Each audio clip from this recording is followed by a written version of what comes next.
Hey guys, and welcome to Sounds Like NYC, the only podcast dedicated to spotlighting New York City talent. Our guest today is a writer, visual artist, and performer from Queens, New York. You can find her on Instagram at Devynity Wray. That's DEVYNITYWRAY. Please welcome Devynity. Thank you. Thanks so much for having me. It's been Thank you so much for coming on. a long time coming. You're coming from Queens, and that's a bit of a hike all the way over here. So we appreciate you coming on. Queens women, we know how to travel because it's often a two-fare zone. Yeah, because David was talking about how the part of Queens you live in is like super far. So like it's not even like you could like take the train directly here. Yeah, like you have to like take a bus to the train. And it was like really that. like I looked at the map and then I was like, oh, so this is an Uber. That's what this This is. is Uber, right? This is not a navigable terrain. It's very, Lord of the Rings. Yeah. I'm lucky that like my neighborhood just has the J line, so just look at you. One straight shot. Yeah. No, because I mean, for me too, technically, we live the same amount of distance from the train, though. Because you're like, Look, what, I'm 10, just 15 lazy. minutes from the train? If by bus walking at the most 20 minutes, cause like I live in Canarsie, but I live like on the edge of Canarsie, so like right by the belt.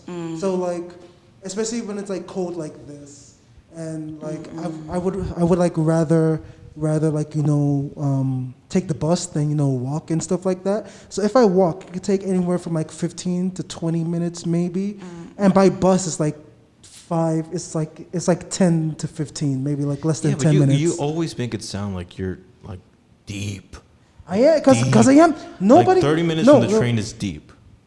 Huh? 30 minutes from the train, like walking, is deep. Yeah, no, yeah. 15 minutes is manageable. Like, that's what I do every day. 15 minutes. Yeah, but I don't like walking this cold specifically. Yeah. It's a lot. And then the blocks you walk through make a difference too. Yeah. Because because the blocks around me are like pretty small, so it's not that much. Like, look, once it gets warmer, I'll start walking and I won't complain. But for now, during the winter, nah. Yeah. I'm gonna complain all I want. I feel like you're the type of guy to like always find a way to complain though. It's gonna be, it's too hot. I gotta take the bus. True. No. It's always some like climate. No, because the perfect climate in New York City is definitely kind of like June-ish. I'm a fall. I like the fall. No, because fall means cold. Fall means that from here on out, it's gonna start to get colder, and I don't like that. Like cold. Yeah, you don't I like don't. that? I hate cold. I hate the cold. Okay. Yeah, I can't do it. Yeah. But like, have you been living in Queens kind of like most of your life, or like? Yeah. Born and raised pretty much. Well, there was that moment in Long Island. It's okay. We don't. That moment. We won't talk about that. It's okay. We won't talk Never about it. I mean, but like, It's not official. Yeah. So like, did your family move to like kind of like Queens just right after you were like born? Well, no, like my mom is from Queens. Oh, okay, cool. She grew up in the Bronx. She was raised in the Bronx. Okay. And then my dad is from like the Lower East Side, so they're like New Yorkers. Right. Oh, okay. I'm like long standing. Yeah. So they just happened to be in New York, to be in like Long Island when you were born, sort of thing. That was just like the hospital where the hospitals doctor are was. nicer. I feel like the hospitals are Yeah, nicer. like I wasn't trying. Like my mother wasn't trying to have me at Jamaica Hospital. That wasn't like the move. I in the was 80s. born in Woodhull, so You understand what I'm saying? Like it was a miracle I came out alive. To be honest. Oh my God. Yeah, like it was a decision. Like no, we're not having the baby here. She's gonna. Oh, okay. No, I get that. Bring her home. Yeah. Nice. Are you like an only child, or do you have like? I am. It's just me. Damn, what's that like? Yeah, what's that like? Really? Y'all got like a lot of siblings? I have 4. I have 2 younger. Oh my God. Okay. I'm Yeah.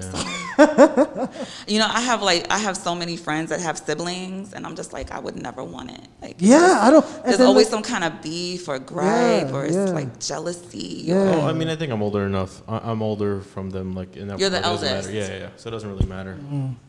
Yeah. And then where do you fare in it? I'm the second oldest, so 3 younger, Second oldest. one like older. Yeah. Okay. Yeah, but like I don't know, like people that are like single child, they usually say, oh, it was kind of lonely growing up, or I wish I had siblings. I'm like, no, you don't. Your parents No, you spent don't. all the money on you. Yeah, like I'm fine. I only had 6 years of that.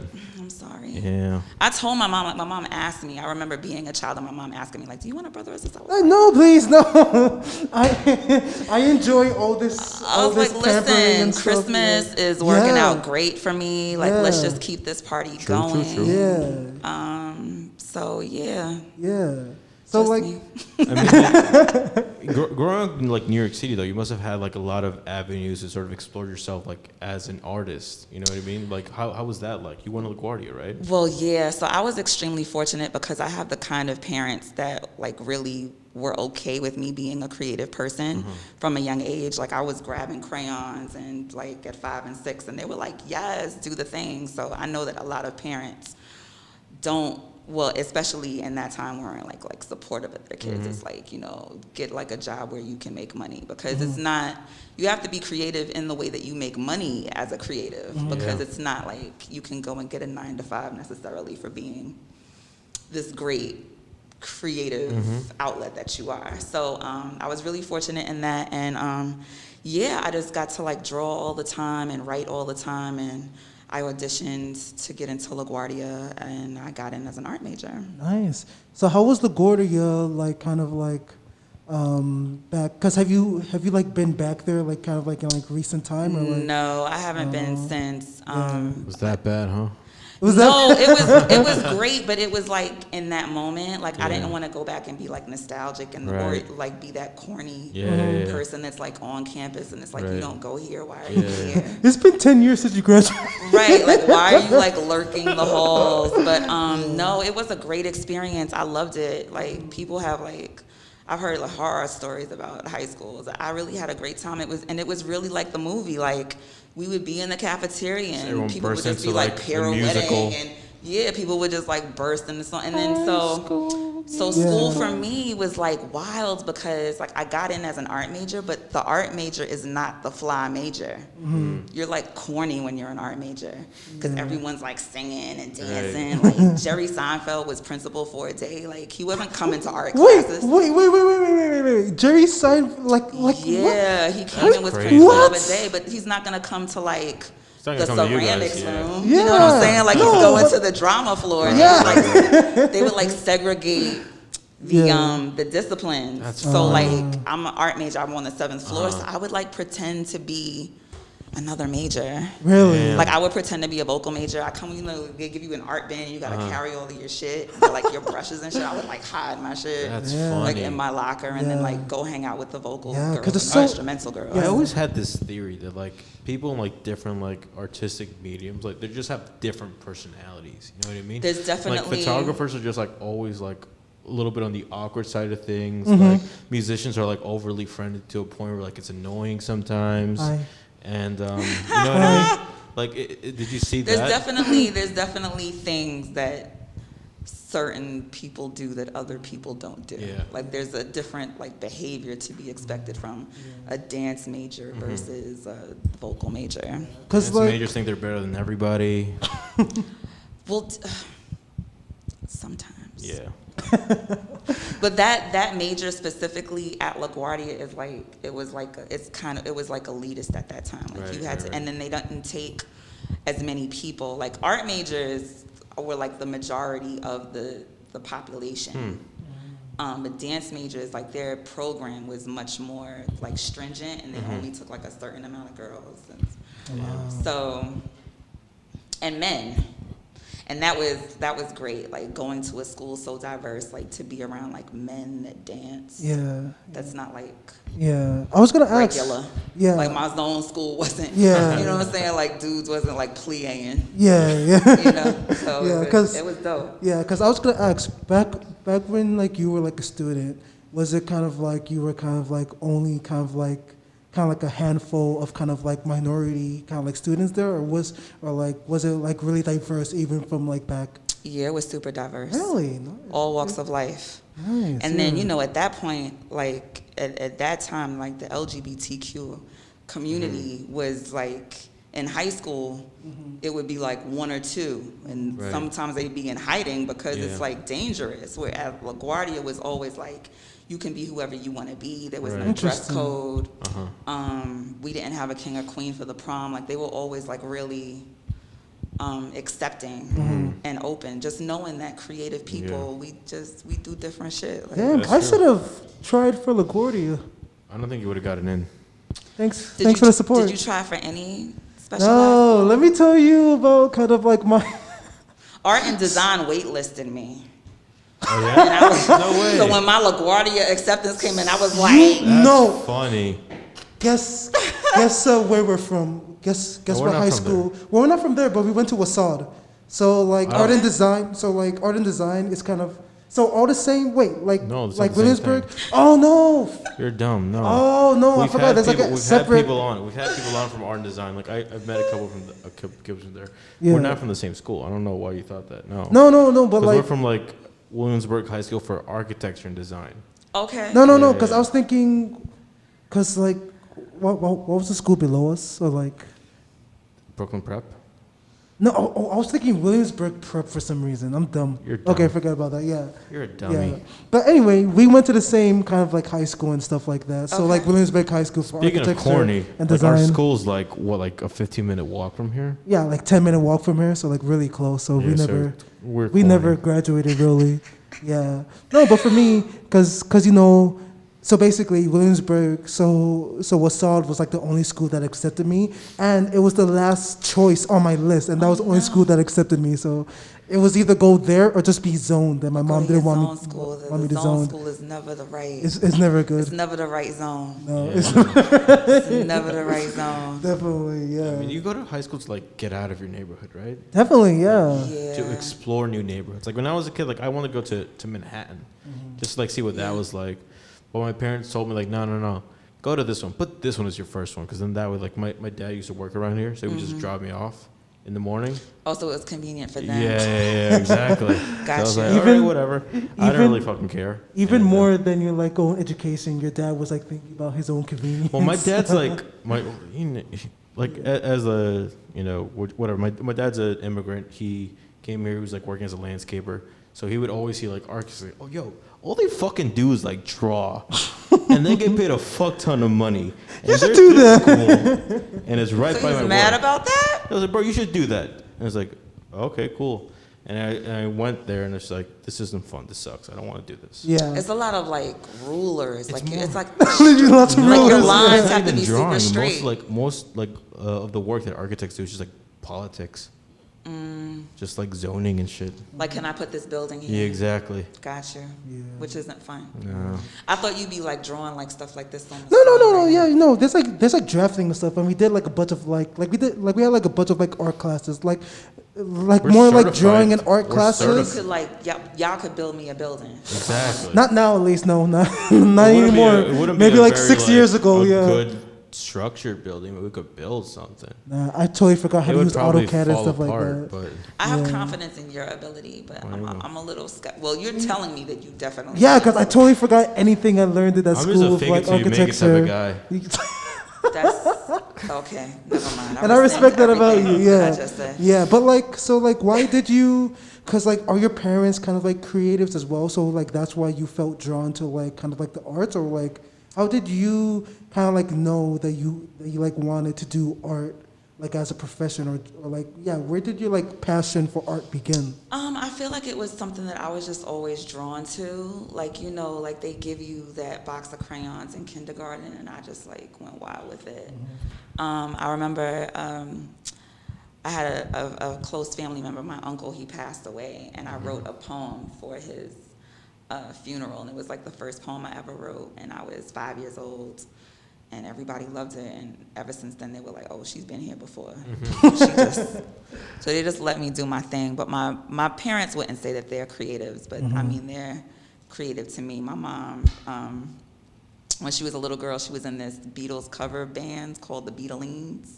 Wow. Yeah, and they played at a competition in Flushing Meadow Park. Yeah. And Al Roker wrote about it in his book because they No beat way. him. Yeah. That's funny. So I always thought that she was a creative. Yeah. Yeah, no, just, like, definitely. That's walking pretty cool. around singing and, you know, doing her thing, but she would Right. never say that because she didn't pursue it professionally. Yeah. Yeah. Wow. That's really cool. Yeah. I mean, I was like looking through your website, just like, stalking. I before you- appreciate the research that was done, so you know who I am. Exactly. Yeah. I mean, I saw you do like both, or you have them both, like solo exhibitions and like group exhibitions. So like, what are some things that artists should know before like doing like any of those? You know what I mean? Oh, these are good questions. So a lot of what I didn't know before hanging work in a gallery is that your work has to be ready to hang. Uh-huh. So for instance, if you like to work in paper, that's fine and good if you want to like draw on paper, but you have to really consider like how it's going to hang in the gallery, Right. how they're going to affix it to the wall, how someone's going to purchase it, and like framing can be expensive. So you think like you're going the cheaper route because you're painting on paper, but then you end up spending money on the frame. And then is the frame the right glass, because there's going to be reflection because of the light, like all of these things. And then like canvas is much easier, but then you have to consider like the different kinds of paint. Like this is something that someone's going to purchase that they're going to have in their house for a long time. Right. So like, are you making it out of cardboard? Is that going to like be sustainable? So like all of these things that I didn't initially consider, like, oh, I'm just painting a painting, is you have to do like research if you want to like sell it. No, for sure. Yeah. Like any mistakes you made along the way that you think might be helpful for like others to avoid? Oh yeah, so my first group show, the gallerist, because I'm thinking that they know what to do. Yeah. So he's like, well, how do you want me to hang the work? And I'm like, Velcro? So they like Velcro the work. They just like They Velcro the work to the wall, and then the work like tore. Damn. When they were taking it off. And then he was like, well, it's kind of your fault because you told me. And I'm like, yeah, but you're the gallerist. Like, I didn't know. It's like, I don't know either. Yeah, so That's the type of guy I that am. was a nice lesson learned. yeah. So don't use Velcro. Yeah. The whole Don't use thing. Velcro. Magnets might be better. What's Magnets. that? Or putty. Oh, putty. Okay, yeah. Right. Sticky putty. Yeah. So like, have you like only worked within like the art scene, kind of like in like New York City, or like have you had the chance to kind of like go to like other places or just experience? I've kind of, shown like- at Newark Arts Festival in Jersey, Nice. which is really dope. The artists in Jersey are like, I feel like Jersey is like the new New York in a lot of ways, because David's gonna go now. No, the art scene. Because Chelsea, David, come back here. Chelsea is mad bougie and like stush, and it is. I have community in Jersey. Yeah. What's wrong with? No. He just hates Jersey. I don't like No. Jersey. No. He's because- being a bit like dramatic. But Newark, like, you can't include Newark in like the rest of Jersey. That's not true. Why not? Because all of Jersey is just a big pile where we just take our shit and drop it there. That is That's what terrible. there is. that's What's that Staten island, bro. Island? Come on. We'll get Listen, Staten Island certain later. parts of Jersey get more love for me than Staten Island. Like, come on. I get that. Listen, if there was a way to sort of change out the boroughs, right? You would do a swap? I would swap Westchester and then Jersey. No. What? Yeah. No. Newark alone has like every great rapper. I don't From care. like Queen Latifah. It's Jersey. It's Not Jersey. funny. No. David, rude. Wow. Oh my God. Yeah. Wow, that's deep. That cuts I deep. get it. For someone who was born in a Long Island hospital, you might not understand. Oh, see, I might have to update my website. Okay. This is Let's get skewed back on track. I'm information. sorry. Once in a while, there's like This is wild what's happening no. right now. This Once is in a while, wild. we have like a host that will like gladly shit on anywhere that is like not like New York City, but obviously you're not that guest, thank God. But because I Yeah. appreciate The bias obviously- is bad. Yeah, David, come on, you gotta We grow do- from we that. do. I was Too much. born in this Yeah. island. I'm gonna die here, bro. But I already anyway, picked out my plot of land in the cemetery by Oh, my you already house. know? Yeah. Like where it is? Yeah, it's facing really- it's facing east, away from Jersey. anyways, so like let's talk about kind of like how have you experienced the New York City art scene ever since you became a professional? Like, because like there's like so many artists here, and like obviously everybody has their like own kind of like path and journey. So like, what was it like for you when you were just starting out up until now, up until right before the pandemic came in? Well, that's the thing. It's really interesting because a lot of my creative practice prior to getting into the visual art scene has been, like performing as a writer, as a spoken word artist. So I was all over the place, like at the New Yorican, Bowery Poetry Club, spots like that. And then, you know, I was recording music and working on all of like these audio things. And I had kind of like buried the whole visual art like idea. I was under the impression that you could only do one thing at a time. And then like all of a sudden it just, you know, welled up within me, like I have to get some of these thoughts that I have visually out. And that came like around 2017, 2018. So I didn't really start to show until like 2018 was like I had my first show at Knockout Center. Up until now. So now that the world is, you know, messed up in the time of COVID, yeah. It's like I don't really know how to answer it because I was still at the beginning stages. You know what I mean? Of showing when the world kind of shut down. Yeah. No, that's like completely kind of like a reasonable thing to say. But like, because we've done some like reporting, or like I've done reporting like with our like news segment. But there's like a lot of programs that the city is about to start to try and like reinvigorate kind of like the arts and music like in the city. So like, yeah, maybe you like definitely be able to like kind of like, you know, show your pieces sooner than later. But I guess now would be a good time to kind of like show off some of your art pieces for our like YouTube audience or like our like video audience if you like want to.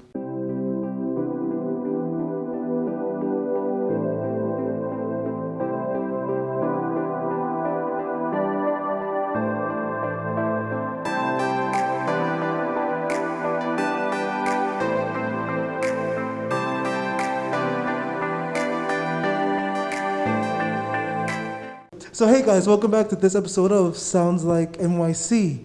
And we were just taking a look at some of your art pieces, and yeah, it's really for like so much in this piece, in a good way. You know what I mean? Like, how long did this take you? And which piece are we talking about specifically, Three David? Saints. Got it. I want to say like a month, give or take. Because, like, I don't work on each piece at a time. Right. Like, I'll have a moment with it, and I'm like, all right, I'm going to sit and I'm going to do this. And then, you know, I'll take screenshots and send them to my mother, and she'll be like, what is that? I don't know what that is. And then I'll listen to her or not. And then, you know, I'll watch something on Netflix, and I'm like, yo, that tree. And then, like, all of these little tidbits become part of what influences what happens. Nice, yeah. Yeah, because we were like talking about kind of like, because obviously, so you like studied specifically art and stuff like in like high school, but then in college, it seems like you went in like completely different route. So like, what was your like thought process of kind of like, not like doing like a 180 or something like that, but kind of like, why'd you like switch from like specifically art to like the major that you like ultimately chose to study? I mean, it's funny because even like, it's like so when I applied to LaGuardia, people were like, you're never going to get into that school. Like, you're not good enough for that. Like, that's a top tier school. Like, you need to focus on other aspects. Like, people wanted me to, I don't know what's the name of the test that you take for like Brooklyn Tech, Stuyvesant. Oh, the specialized high school Yeah, test. They were like, you need to focus on that. Like, you're smart, but you're not like good enough. I flunked so badly, yeah. I was like, no, like, so it just gave me like all of this momentum to like bust ass in the audition. And then like once I got in and realized it was the corny major, like and then I'm a teenager, like I'm not thinking about like my life. You know what I'm saying? They don't tell you like how much you need to be thinking about your life like at that age. I was like, I'm gonna go like write poems and slam at the New Yorican. Like I'm not thinking about you know, oil on canvas. I'm not thinking about, you know, and then art is expensive, like materials and time and energy, I was like, I'm gonna just write these bars real quick and just slam, and that'll be the way that the world is. So even in high school, I wasn't like focused. Even though like I took the classes, I got the good grades, I wasn't like passionate about it. But working as an artist, as a writer, kind of like inspired me to think about other avenues in ways of expressing myself. Like, it doesn't need to be this solitary thing. I don't need to just, you hear about 10,000 hours. Like, I was really like committed to doing that, like as a performer. And so now I'm just like trying to catch up, I feel like, as an artist, with getting the expertise that I need to execute the way that I want to. Okay. What's slam poetry scene like? Like, what's that like? Well, I mean, I haven't slammed in quite some time. I'm an old lady. But it was, I don't want to say it was brutal, but it was kind of brutal. Yeah, like, I was the youngest on my team. You have to, you're like writing gut-wrenching pieces, stuff that like really comes from like the inner markings of your soul, and then someone is like, a 6. You're like, well, wait a minute, those are my feelings. So that was crazy. And then it was like really fierce competition back then. So it was like, if you weren't coming with your best game, like, you just wouldn't. It was like, but it was also like boot camp in a way, like knowing that you have to be in a certain time frame, because after 3 minutes they start docking points. Like knowing, okay, I'm gonna do this poem tonight in round 2, because that group over there, that's a group of judges, is like a bunch of cute snatch black girls, and they gonna resonate. That poem's gonna resonate with them more than like there's hippies over there. Like, you have to like strategize. But with that said, I had an amazing time. At that point, the Nuyorican, like, you could only be on the team once. So it was like really like a high honor to get on the team and be on the team for that year, because other teams, sometimes they would recycle poets, and it's like, oh, okay, it's this one again, that one again. But the Nuyorican was the only team in the United States, really, where they went, once you were on once, that was it. Damn. Yeah, because I never knew that like there was such like kind of like competitive side of like slam poetry, because that's the first time. I guess it was like something that was like really hot. Back then. Because I used to like intern at the Nuyorican. Did back you? in like 2015 or something. Wow. And they were serious about their craft, bro. Yeah, it's not. I was just like playing cover songs on a guitar, and just like, piece of shit. Look at this kid. But I mean, they take it seriously. Yeah, because you want to win at the end of the day. Yeah. Do you know how kind of like slam poetry became kind of like competitive, or like how the competitive aspect of like slam poetry came about? Well, I've been slamming since, like, when I started slamming, I was like 14. Wow. And I was like hitting like all of the stages in New York, basically. Before that, there was this movie called Slam, and it followed the Nuyorican Poets team at that time. I feel like it was a year in the 90s, I don't remember. But Jessica Care Moore was on that team, who's like the 8-time winner of the Apollo. She was the first person to go on and do poetry at the Apollo. That's crazy. With her poem called Black Girl Juice, and that's like, she was out of here. Mums was on that team. He was the poet in Oz. If you've ever seen Oz. Who else? Oh, and Saul Williams was on that team. So, like, seeing that as a teenager was just like, oh, this is what I want to do. I'm going to do this. I'm going to be on the team. Like Jessica Care Moore. That's what ended up happening. But yeah, slam is from the last poets tradition, Gil Scott-Heron, like all of those just loud, pronounced voices that have something to say. Nice. Yeah. Wow, I didn't know I'm gonna have to watch that movie then. Slam, you said? Slam. I Yeah, feel like it's definitely check it slam, like out. with an exclamation point. It's Yeah. something real like beatnik and funky. Yeah, You'll be able to yeah. find Because it. I remember going or being not being forced to, but kind of like somebody invited me to like a slam poetry thing back in like college, and like I just was never interested in that type of stuff. But like, obviously, like has like a deeper history than kind of like my like previous than my like preconceptions or whatever.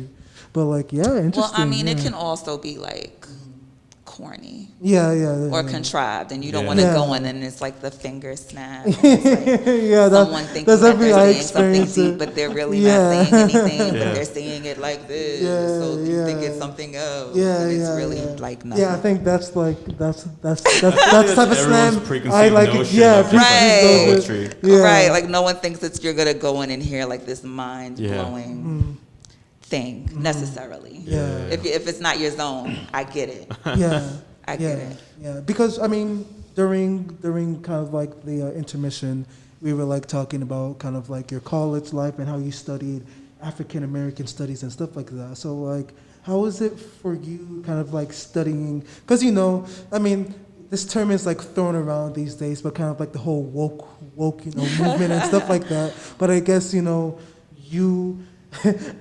Kind of like you and like kind of like minorities and like black people from your generation, I think really kind of like started that whole, I don't want to say the woke trend, but kind of like kind of like the first generation to really kind of like Hey, wait a minute. That's not right. well, Like, that's well, not the messed first up. because Like, because the bullshit. 70s no but like this but kind of like the first how can I explain this? But kind No, of like I get it. Like kind of like the society, like instead of like being polite and just letting it go, like, hey, look, no, that's not right. You can't say that type of thing.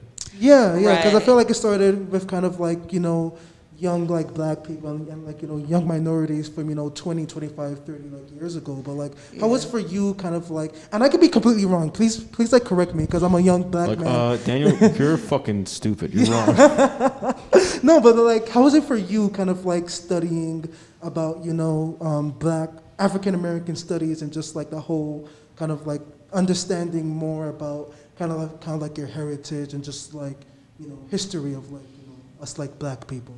Well, for me, it's something that I've always wanted to know why there wasn't more of us around, just like in education, in school, in learning of things. Even the way that art history is taught, it's like they'll give you Egypt, but then they take a lot of credit for Egypt and say that like it's not black art or it's not African art, even though Egypt is clearly in Africa, Yeah. so it's weird. And then it goes into Greece and Rome, and then you don't see black folk again until like Carrie James Marshall, and it's weird, and it's like, wait, okay, Diddy bought a painting, so I guess it's okay. So I mean, I've just always been curious about my history and just knowing like we're missing and why. Like I've always wanted to know the why behind things.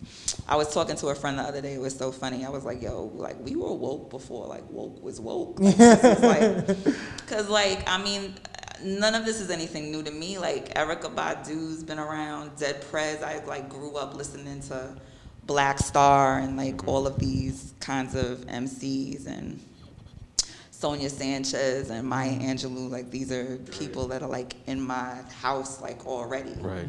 Aretha Franklin, like James Brown, like this is not, none of these conversations are new conversations. Right. Thinking about the civil rights movement, and like my mom having to be escorted to school, like That's crazy. you know what I'm saying, like segregation and stuff like that. Growing up in Queens, Sean Bell, like one of my friends was his friend. Right. So none of this is new. It's just, it's weird to see it be trendy. Yeah, definitely. I mean, I think that's kind of like the curse of like social media in a way. Just like Makes everything corny. Huh? Just makes things corny. Not Like even that, what? but just kind of like people are woke for kind of like all of the wrong reasons. A lot Right. just for internet clout and cred a lot of times, and just like Yeah, there's definitely a good side to it where, like, you know, all this stuff, especially with, like, Black Lives Matter, especially, you know, last year with, you know, George Floyd and stuff like that. Like, if it was for social media, it wouldn't have gotten as big as it did. So I am thankful to social media for that. The At the same time, exposure there's is the dark, important. Yeah. But then again, there's the dark side where people can take it too far or kind of, like, take it too lightly or just pervert it in a way. Exactly. I don't want to say. Yeah. Or like overexpose it. Yeah. Or, I don't know. It's a weird time, and you know, so many things are happening that have never happened before. Yeah. Like I was on the phone the other day with my 75-year-old grandma, auntie, and she was just like, "Yeah, this is new, baby. I don't like to have a whole plague." And then like all of this racial angst on top of it, and then like we're talking to each other with masks on right now. Like this is the new shit. So I don't know. It's just like I don't know. I mean, I'm happy that we're here and that we're alive, but you never could have told me that. I was gonna be in this part of history. Yo, like it's crazy because like 100%. this time last year, the biggest problem I had was like a terrible heartbreak, kind of like, you know, unrequited love, and just like me looking for me. Don't laugh about that. Don't laugh. No, because he knows. No. I'm laughing because like I've heard it so many times, it's become a meme in my head. No, because the biggest problems I had in January of 2020 were kind of like just like, you know, heartbreak and just like me looking for, you know, internship.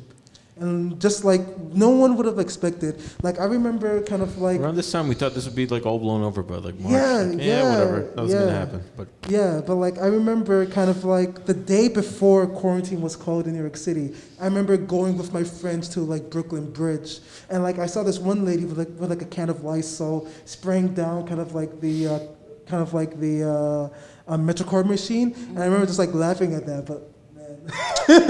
Oh boy. Gotta apologize to her, bro. Yeah. And it's crazy because there's like so many things now that are gross that were kind of already gross. Like what? But like going to the movies.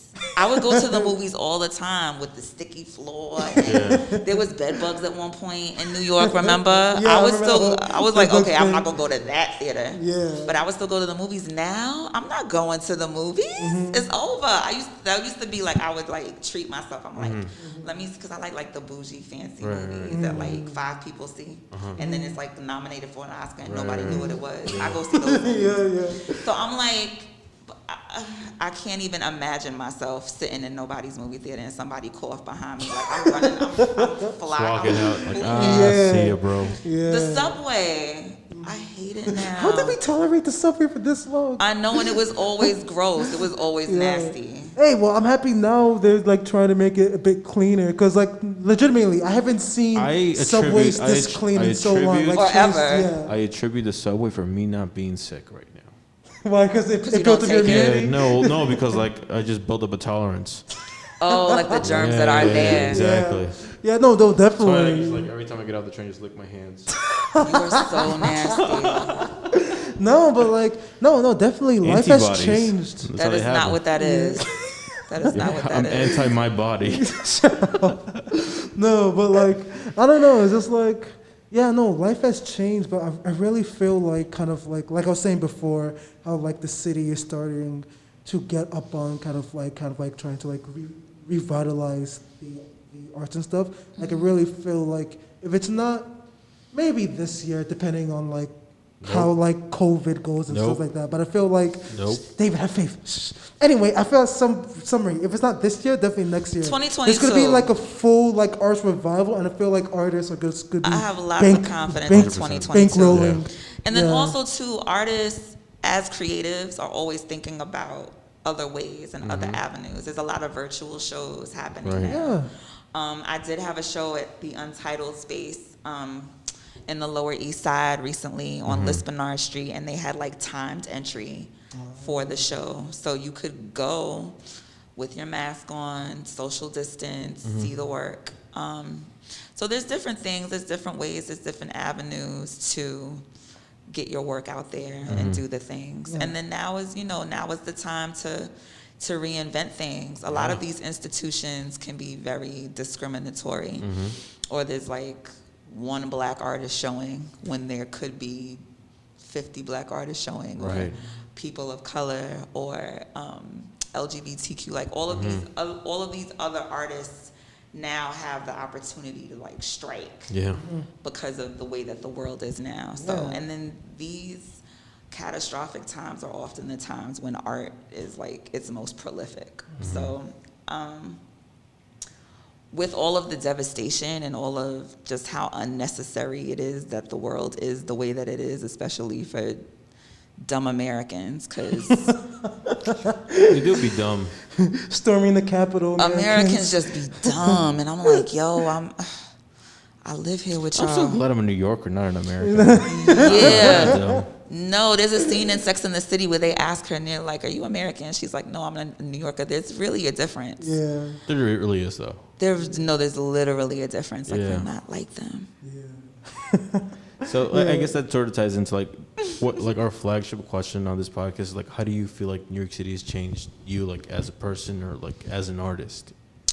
Well, I mean, I was born and raised here, so Right. I can't even speak to a change because I was like born Like into the greatness. what about like New York City do you think like made you the person you are? Well, one I will say is the diversity that exists here, right? Because when I went away to school for the first time, I went to New Hampshire, and New Hampshire is a very white place. Yeah. It's like I mean, the whitest Northeast place. Yeah, probably historically, is. right? I don't look. Northeast, just look, like, to be got honest- Maine, a bunch of white people. Vermont, white people. Anything above, Massachusetts, like Massachusetts. Connecticut. Yeah. But growing up in Queens, like I never realized how white the world could be. Yeah. And then I left, and it was like, I was like one of 3 black people. And when I saw the other 2, I was like, yo, what's up? It was like, yo, pull up. And we're like friends to this day, because it's just like, gotta stick together. Like, oh, yeah. thank God I could talk like Yeah. I would normally talk to with you. Yeah. it's wild. Yeah. It could get really white out there. So, I mean, just being able to speak to coming from a neighborhood of people that are like me, and then even not, like I had Dominican homegirls, and I had like people from Africa that I worked with, and Right. people from Pakistan, and people from India, like having Guyana, like Liberty Avenue is like, they call it Little Guyana now. So it's just like, I can walk to the subway and hear 7 to 12 different accents before I get one stop in. Yeah. Queens is the most diverse borough. Did y'all know Yeah, that? I heard. Yeah, don't David likes to Most remind diverse me. place in the world. 250 languages, something like that. Like, we get it in Queens. You understand what I'm saying? Coming to America. Yeah. Queens. There you I hope go. they don't mess the sequel up. I'm so nervous for that. There's a I'm so sequel. nervous. Yeah, it's For what? coming in March. Coming to America. Oh yeah. Yeah. I didn't see the Have you first not one. watched the first I one don't with watch Eddie movies. Murphy? What? I don't watch movies. You should watch. It's pretty funny. I know, I've heard, Yeah. but Yeah. I don't like watching. It's a very movies. New York movie, though. Oh. Yeah, I dude, encourage yeah. you to watch it. I just have like a short attention span for movies. Oh, like, I okay. always like, I'm the type that has to go to the bathroom. Are like, you in a the middle of gamer? movie. No, You are. You're getting to be a geek. not really. I mean, I just play Pokemon, but that's because like I played Pokemon when I was a kid and I just got a Switch. Did you catch them all? I did. I gotta catch them all again. Yeah. Yeah. But So wait, did I answer your question? yeah, no, Yeah, yeah, I think you 100%. did. Yeah. I just want to yeah. make sure, because I can go off on tangents. Yeah. No problem at all. We Yeah. were still recording. Huh? I thought we weren't recording anymore. No. I mean, that one's still recording. Yeah. But what was I gonna say? No. I was just gonna say, kind of like as like a final question, like throughout this whole year, ever since quarantine started up until now, like how have you been hustling, kind of like, or like how have you been able to kind of like, kind of like profit or like promote your art, kind of like hustling money. in general. Make money. Yeah. How have you been able to like hustle during this past year, in the last So year? the making of money. So I Important part. revamped. It's very important. I revamped my website to give people that are interested in my work something good to look at. Because if your website is shit, it's like, it doesn't really matter. You want to be able to send people to a place that looks like something. Social media presence is important, so I post at least daily.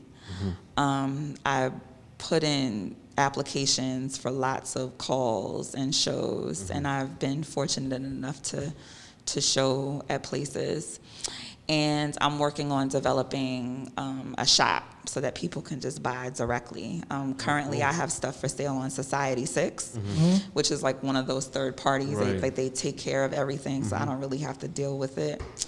And yeah, just keep, grinding and making work that people care about and that they resonate with. And, wait and see and wait. Nice. Awesome. Well, thank you so much for coming on, Devynity. It's been a very fun Thanks episode. so much for having me. I appreciate you both for keeping New York, I mean, we're not going nowhere. This is like... I'm glad that the pandemic started because now the people who weren't really interested in the city left. Yeah, that's true. Yo, man, people, I'm like, yo, is this rent gonna go down? Like, if it go down if it could go down like at least another G. Yeah. Because that's one borough I've never lived in. I've never lived in Manhattan. I've lived in the Bronx, Queens. I saw a one bedroom on 96th Street for like $1,400. Where? On 96th Street? Yeah, by like 3rd Avenue. Yeah, 96th Street. So I'm just worried though that like once stuff goes back, like are they gonna skyrocket the rent? No, the rents I mean again? because as long as you sign, but if you like your rent will be protected. No, not unless you sign like a 2-year lease. Like, no, that's saying like as long as you sign a lease, like your rent should be protected. You don't know right? how the rents are going to be time. next year. Next year they might be even lower. Yeah, that's true. I don't know. So we need Biden to get on rent stabilization in New York ASAP. I don't think it's gonna happen. I don't think it's gonna happen.